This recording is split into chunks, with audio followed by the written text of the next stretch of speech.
The governor and his captain are tied up on the deck. The orcs clearly don't want you interfering with their plans. Prepare to be boarded.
Hi Barry, you alright mate?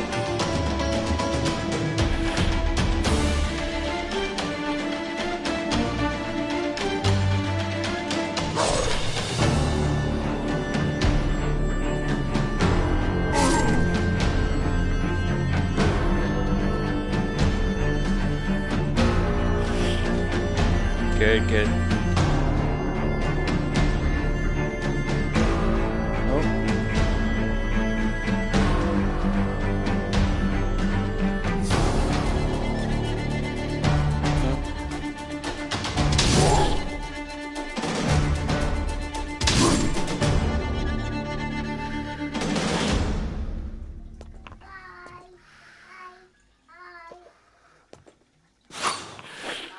Yeah, all good here, thanks mate.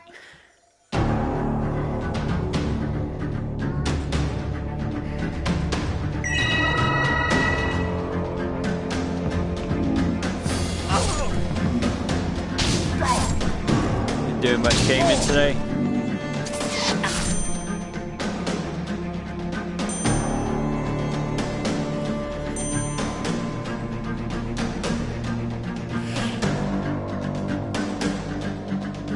Oh wow.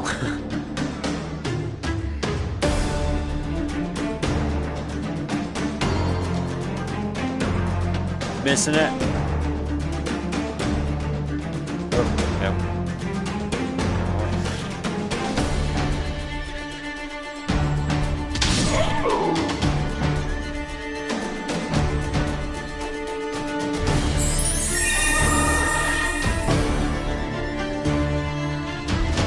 Ah, right.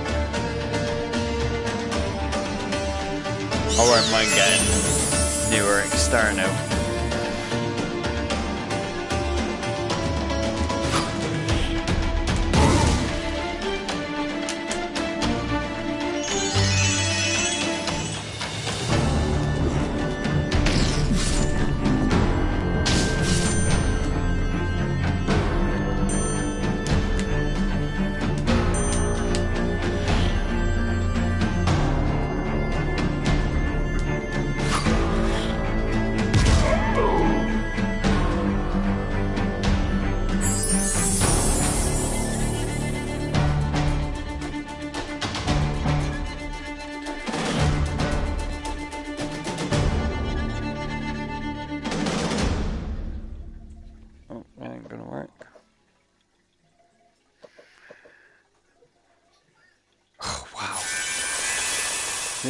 Should be enough. I've literally got the 1 terabyte in my PS4 at the moment and an external terabyte, so that seems to be alright for me at the moment.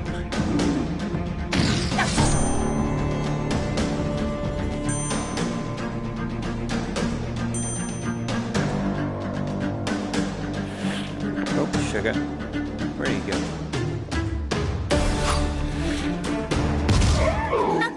You did it! The scoundrels free Governor Sanko, who is very grateful, and Captain Starlin, who is embarrassed he wasn't able to escape his bonds in time to help. Your ship's in no shape to sail. You should come with us to the capital, Offers the Governor.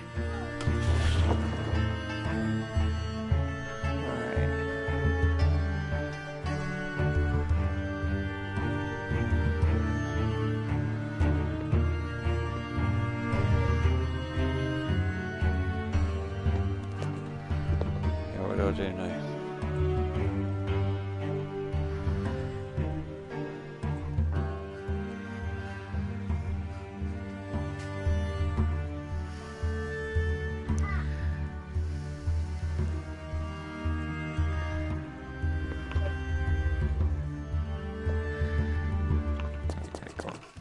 The Governor's right.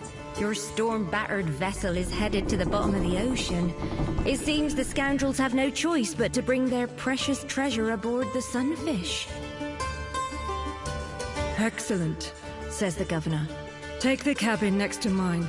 When we get to Half Arch, you shall be properly rewarded for your bravery.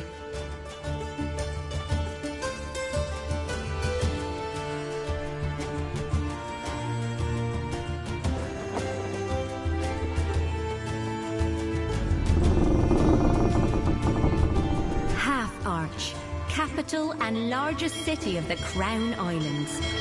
Home to fishers, traders, smugglers, artisans, privateers, and scoundrels.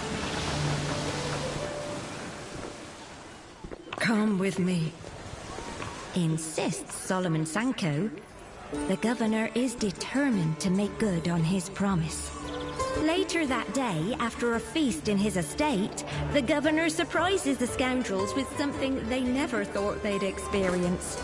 Fame and glory. All hail the heroes of Half Arch! Thomas Turlinger, brilliant apothecary dedicated to helping others. This is Hammer, warrior of true conviction and strength. And finally, Horatio Ninelives, the thrice-blessed swordsman and charming conversationalist. So be sure to speak with him tonight. Without further ado, let us begin the Heroes' Celebration!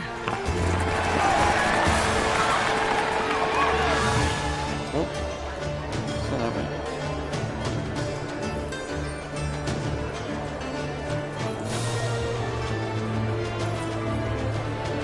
It's the heroes. Leaving already. That's a shame. May we meet again in equally joyful circumstances. Captain Starlin says before excusing himself. Oh, sorry. I hope you had a pleasant evening. The heroes of Half Arch are always welcome in this city, says the Governor before he's called back into the hall. After a round of farewells, the scoundrels slip away.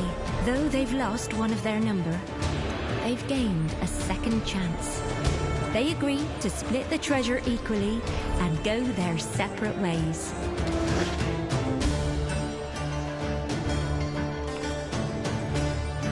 Time for your award. Choose a new ability and it's yours. Horatio gathers the precious rings, amulets and earrings into his pack before returning to his party. Such things will prove useful in the upper echelons of society.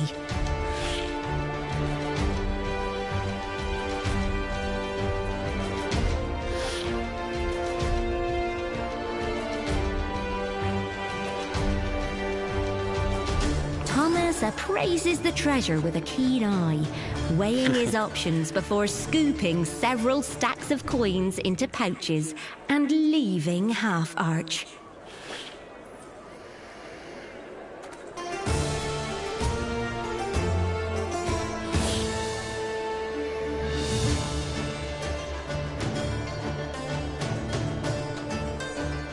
The Hammer shoves a few bars of solid gold into her rucksack before leaving Half Arch. She doesn't know what her future holds, but she's never been one for making plans. And with that, The treasure chest is empty, and our scoundrels... I mean, heroes go their separate ways, vowing to put their scoundrel days behind them. And they did. Well, at least for some time.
Is a long time. Long enough to build a whole new, quieter life. Tonight the scoundrels return to Half Arch for the first time since that day. Over here. It's Governor Sanko. Quickly, we may be watched. A figure darts from the shadows and stabs the governor. This is very bad. You must find out why the governor summoned you.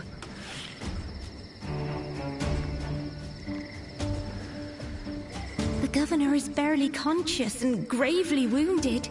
Your scoundrel tends to him as best they can.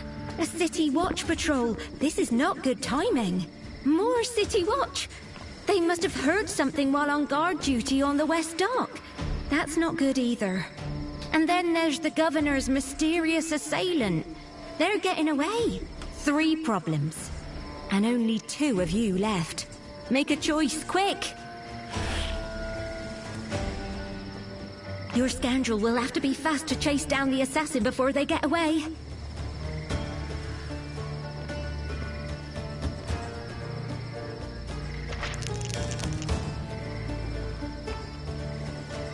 Oh. Your scoundrel darts forward and grabs the assassin's robe. Suddenly there's a bolt of lightning, and the assassin vanishes. Whoever it was, they have magic. Perhaps your scoundrel can talk the officers into heading back to their post before they spot the governor's body.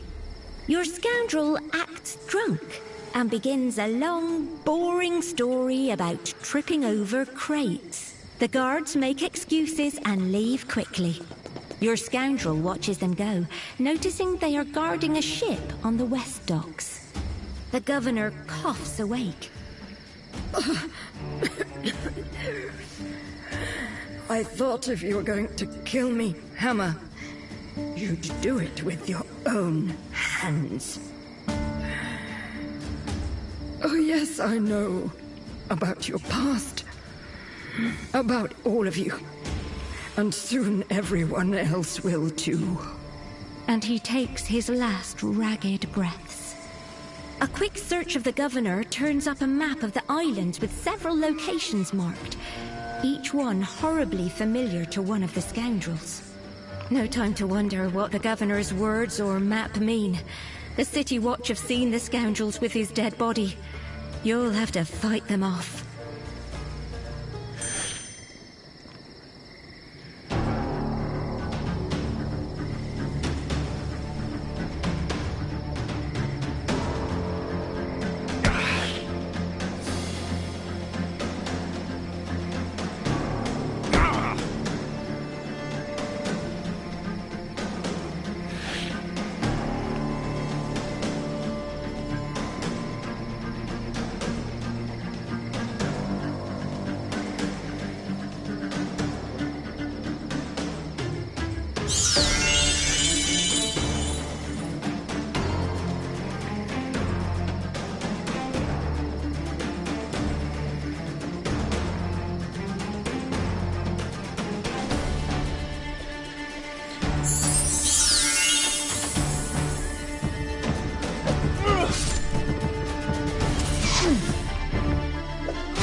You fought off the watch, but it's only a matter of time before more come to investigate the commotion.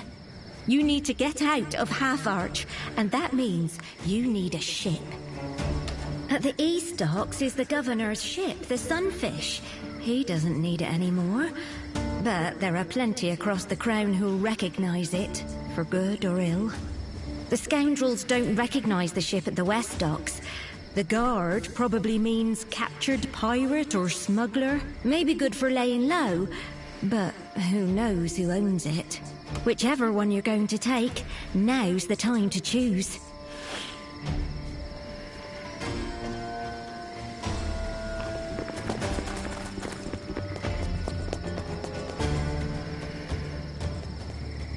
The privateer militia, the Crown's navy of authorized pirates, has impounded what looks like a smuggling ship and captured one of its crew. It's called the Sawtooth. The scoundrels haven't heard of it. Hopefully no one else has either. Hey, you're not drunk. What's your business here? You're not gonna take this ship without a fight. The chained smuggler is trying to get your attention. Maybe she can help you.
Yeah, that's what it reminds me of.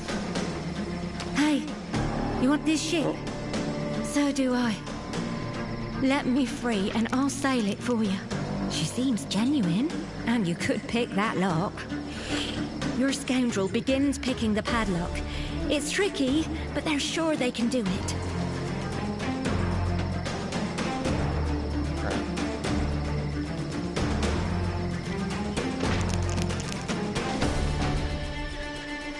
The smuggler's chains drop to the ground.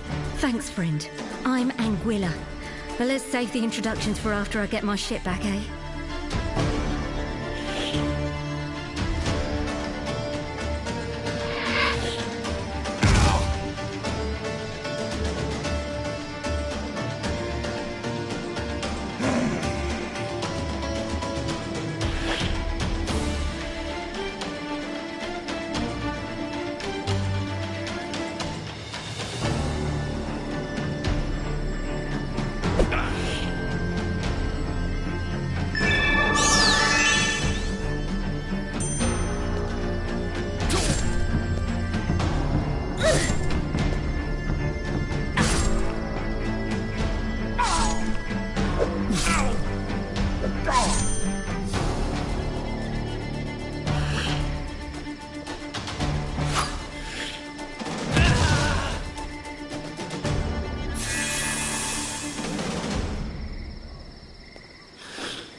Yes! The Sawtooth is free.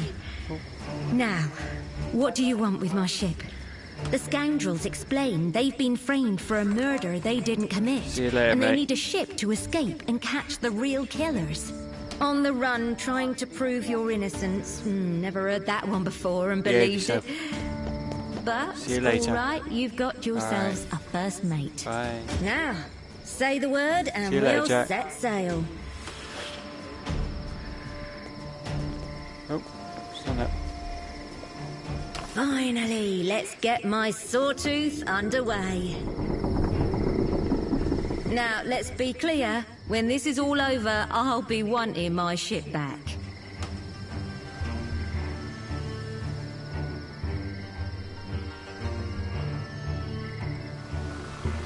Once clear of the docks, the scoundrels examine the map they found on the Governor. The marked locations are places from each scoundrel's past. A past they had hoped to leave behind.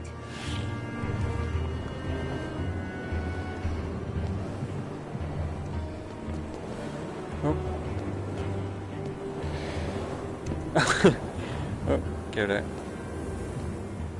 Let me see that. Anguilla snatches the map. I knew it. This is an old sailor's code on the back.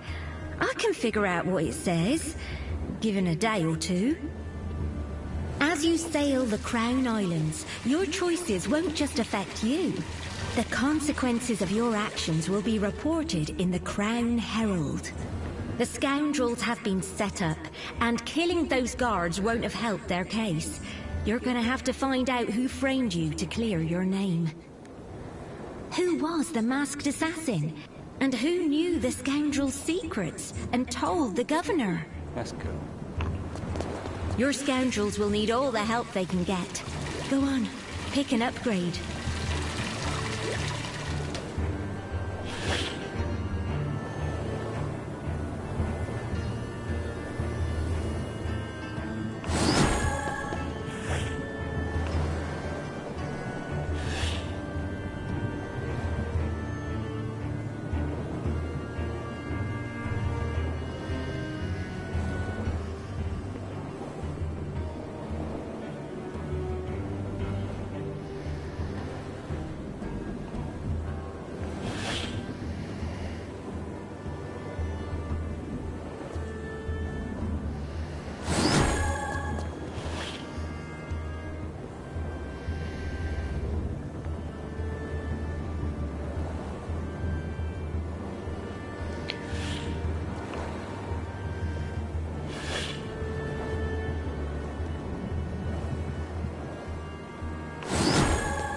While the code is deciphered, you have another clue to investigate.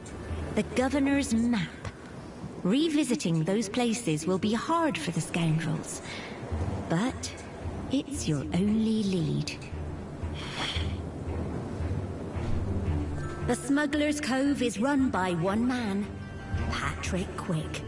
Hammer says he'll know something. Thomas hasn't returned home in years.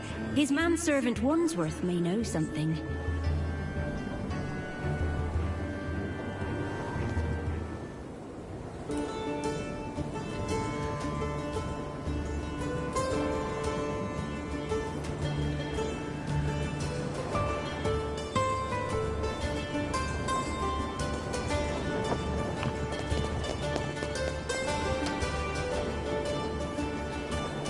As night falls and the ship nears the Emerald, the crew fire a barrage of questions at Thomas.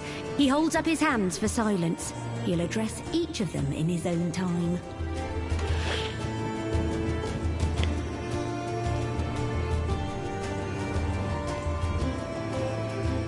Horatio quietly asks whether the potions Thomas sold really worked. Thomas is insulted. Of course they worked. Though they may have had a few unintended side effects, and his research wasn't without incident. Horatio clasps Thomas's shoulder. He promises to keep any secrets they uncover. Thomas isn't entirely reassured.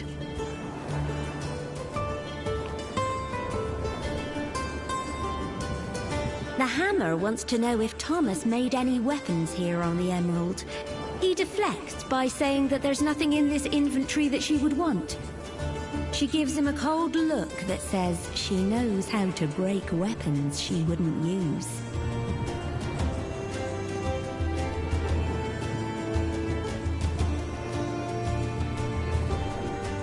My old crewmate Rosa used to sail with Captain Harrow round here.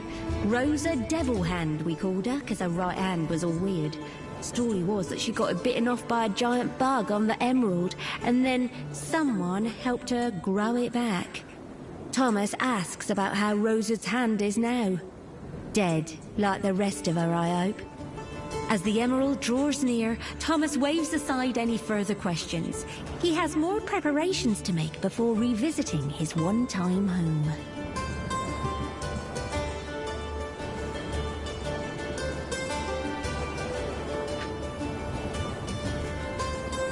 Thomas guides the ship into a water channel he knows well, despite the years since his last visit. Even in the darkness, the scoundrels can tell he's unsettled.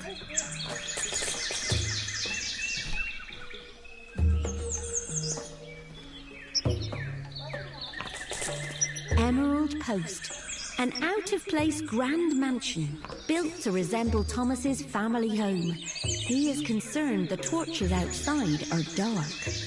Before he can explain why that's a problem, a huge flaming insect flies into the clearing. As it flies towards the mansion, Thomas cries out. There are unstable chemicals in his lab. A normal flame won't set them off, but the fireflies burn hot. He calls out for Wandsworth, his loyal and trusted manservant, but there's no reply.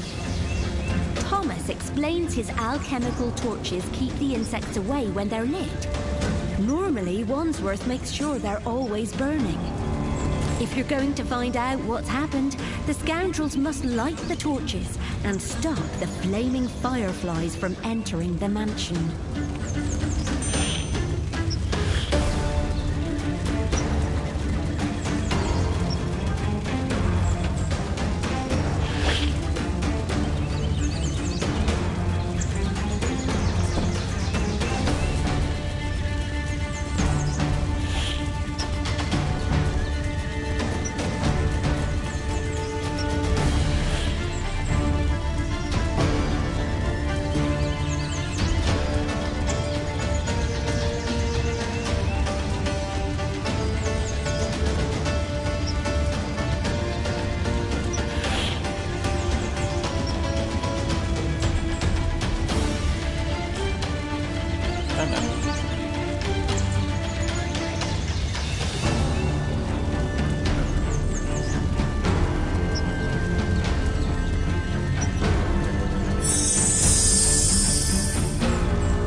firefly coming in from the west, it's transfixed by the blaze and flying towards the mansion.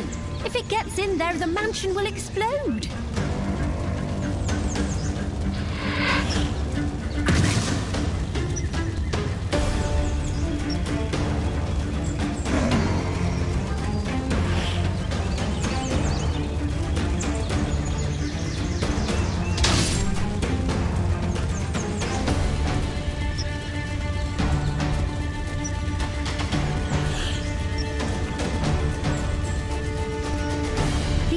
Chemical torches require a complex procedure to light. Fortunately, there are instructions on the shell, assuming your scoundrel understands it. Your scoundrel has prepared the base chemicals. Now they need to prime the ignition mixture.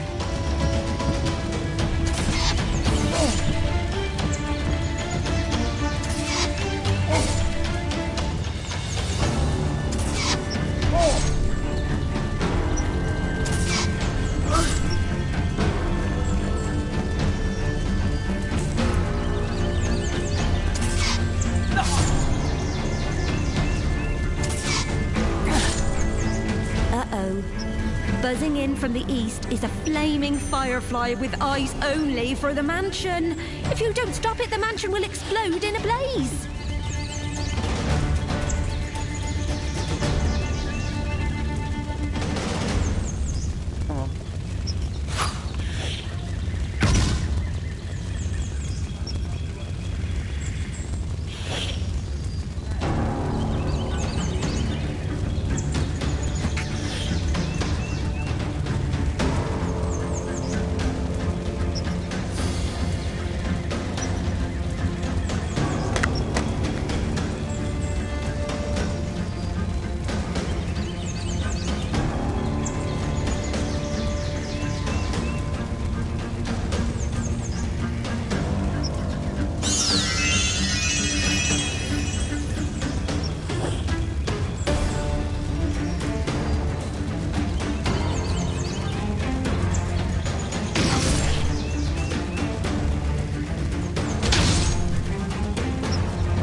Another flaming firefly appears from the west, heading for the mansion.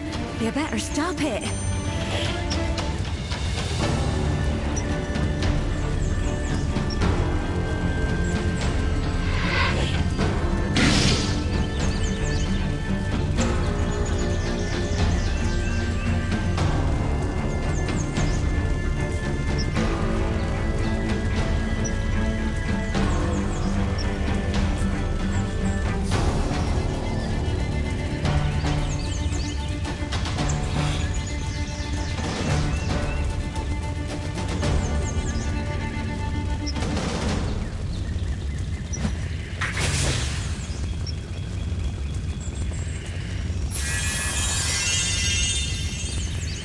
Your scoundrel needs to follow the procedure to light the torch.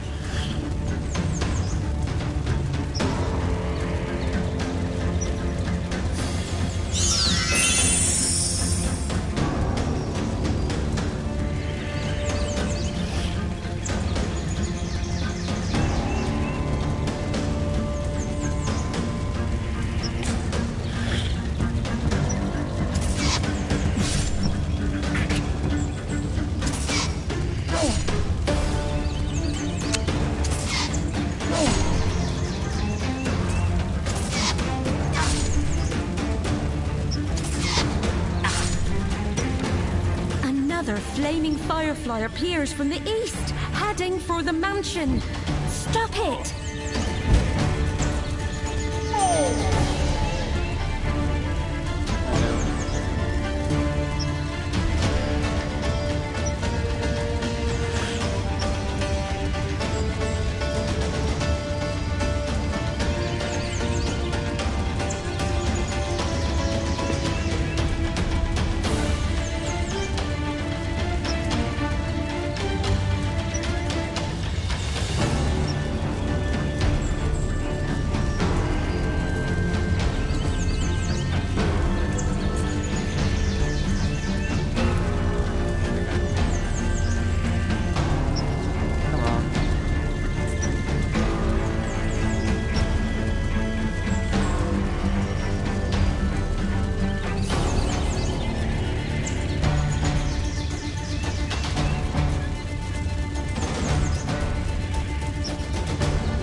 firefly enters the mansion. Oh, amazingly, the mansion is still standing, but it won't withstand another blast like that. Don't let another firefly get in there.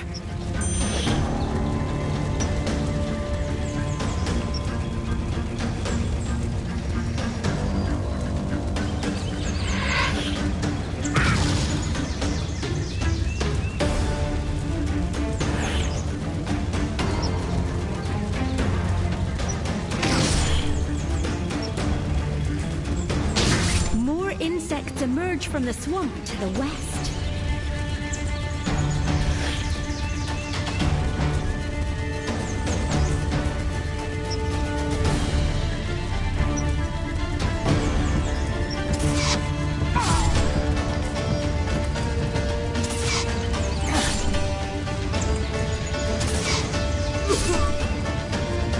More insects emerge from the swamp to the east.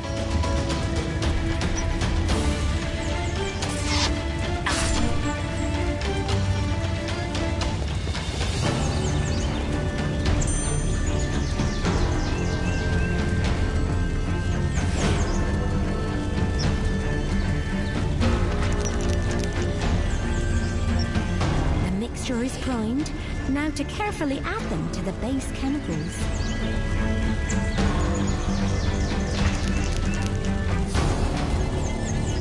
They've done it! The torch's distinctive smell is already having a dramatic effect. Now to light the other three.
Entering the mansion.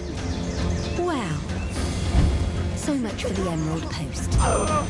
Well, so much for the Emerald Post. You'll have to work out what to do later. The blast attracted more insects and they're very aggressive. You have to light those torches.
torches lit.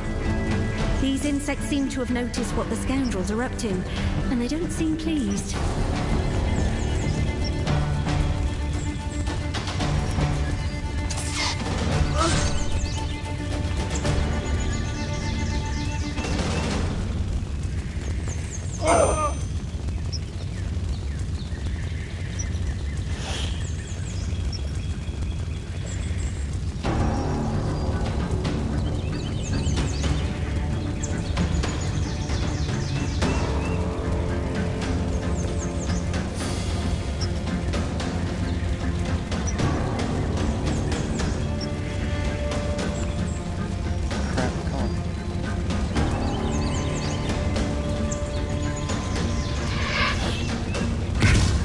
Insects emerge from the swamp to the northeast.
Insects emerge from the swamp to the northeast.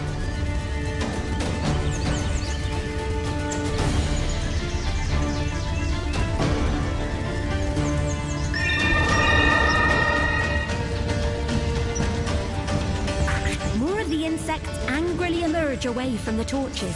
Better get them lit quick.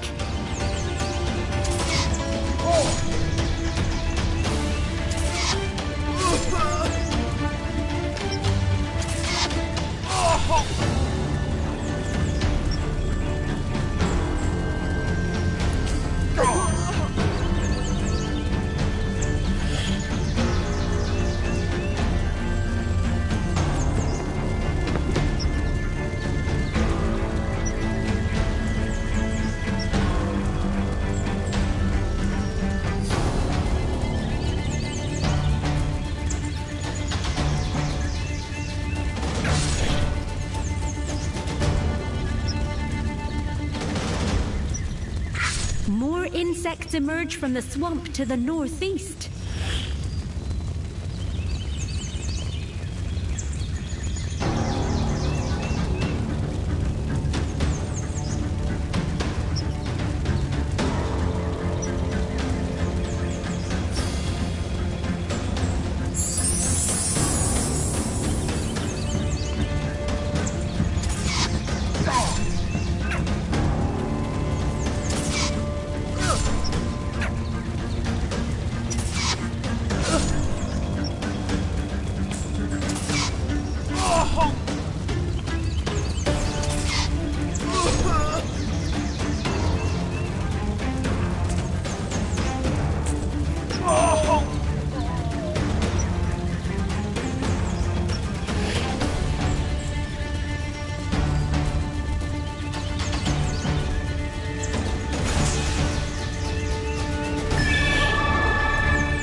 follow the procedure to light the torch. Your scoundrel has begun the lighting procedure. Keep going to complete it.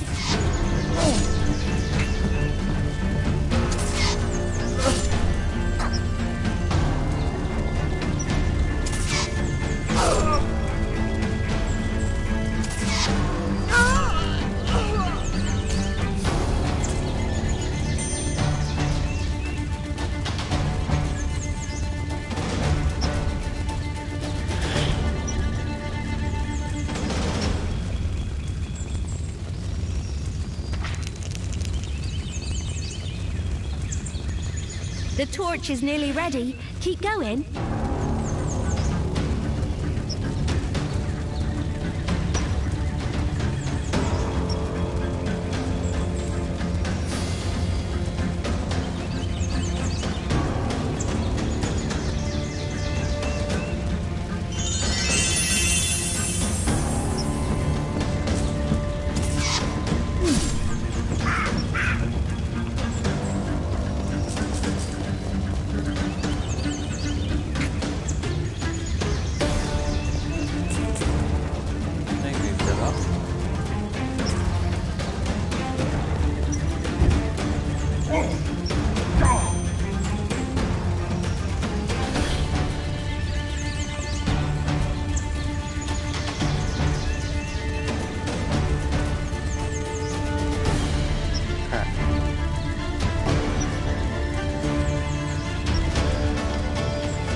Flaming firefly coming in from the west. It's transfixed by the blaze and flying towards the mansion.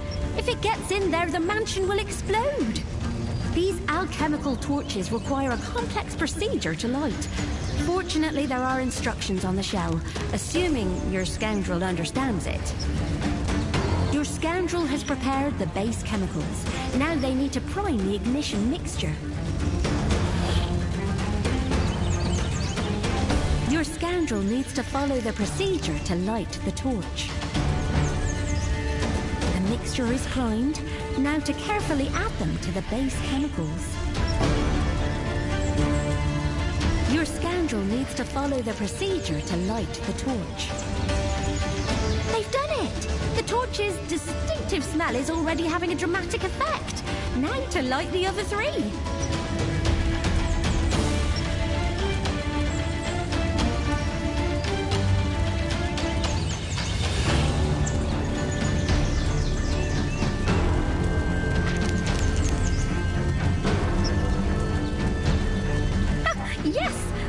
The torch is lit.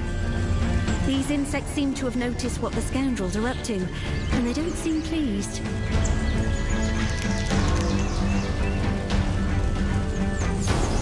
Nearly there. Just one more torch left to light.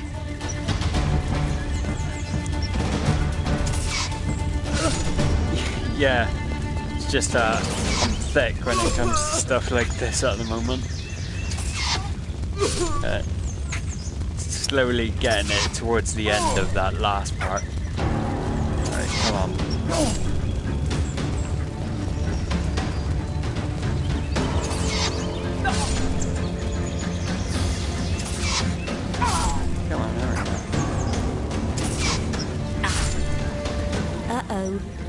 buzzing in from the east is a flaming firefly with eyes only for the mansion. Okay. If you don't stop it, the mansion will explode in a blaze.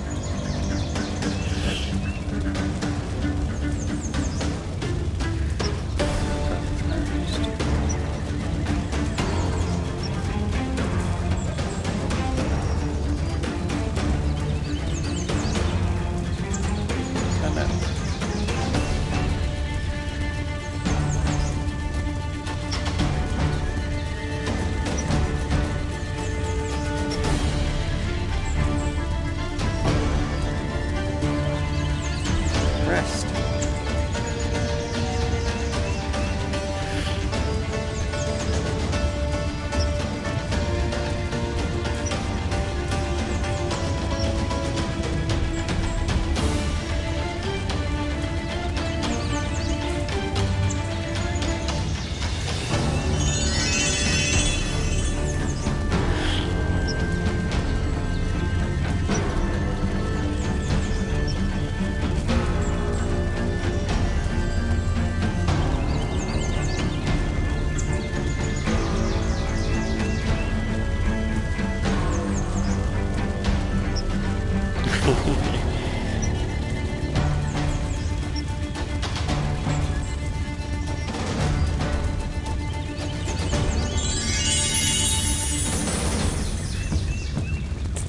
Oh my god, I'm dead.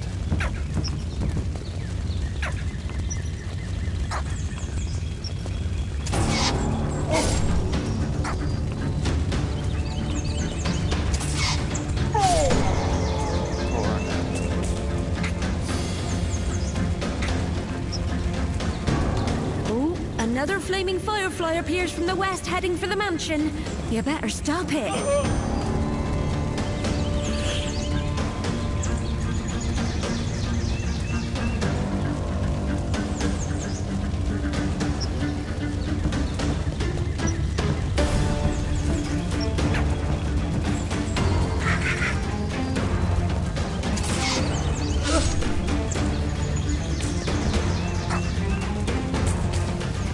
Another flaming firefly appears from the east, heading for the mansion. Stop it!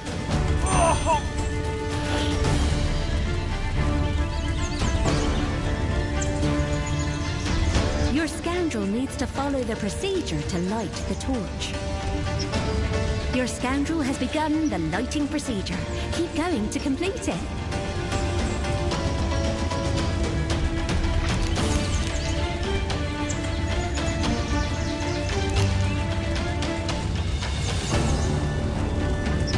I've never tried that one. The torch is lit! That's all of them! The swamp fills with the smell of Thomas's alchemical repellent. It's a bit unpleasant for the scoundrels, but clearly much worse for the insects. Time to put out the fire and search what's left of the mansion. Which is, thankfully, quite a lot. Thomas heads inside, beating out the flames and calling for Wandsworth. There's no answer, but eventually he emerges holding some items that might shed a bit of light on Wandsworth's fate. This charred note includes a sketch of a familiar figure. The assassins were here, but it's drawn next to a hastily written list of supplies. Wandsworth is, or was, alive and fled the island. There's also a piece of brilliant blue coral near the note. Thomas explains that he was studying it, believing it to have some special properties. It's supposed to be in a That protective last part case. was a bit easier. Why would Once I Wandsworth learned what I remove was it? doing. Wandsworth couldn't have gotten far. In fact, there's only one place Thomas can think of. You'll have a chance to catch him if you move quickly.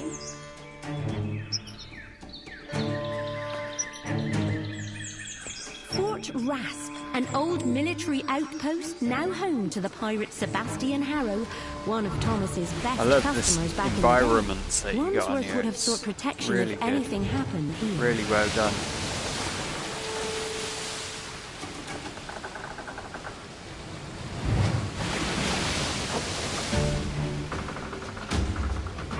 Thomas directs the captain towards Fort Rasp, having been there before.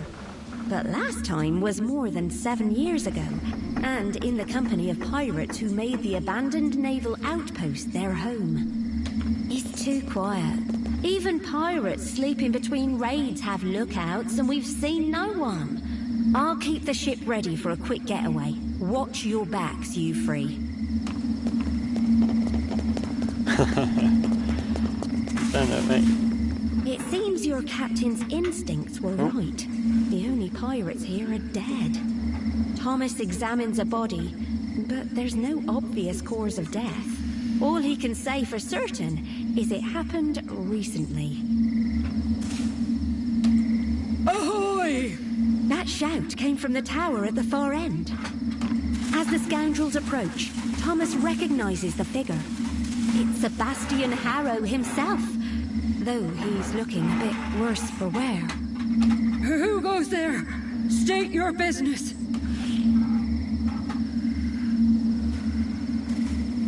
Oh, it's done it.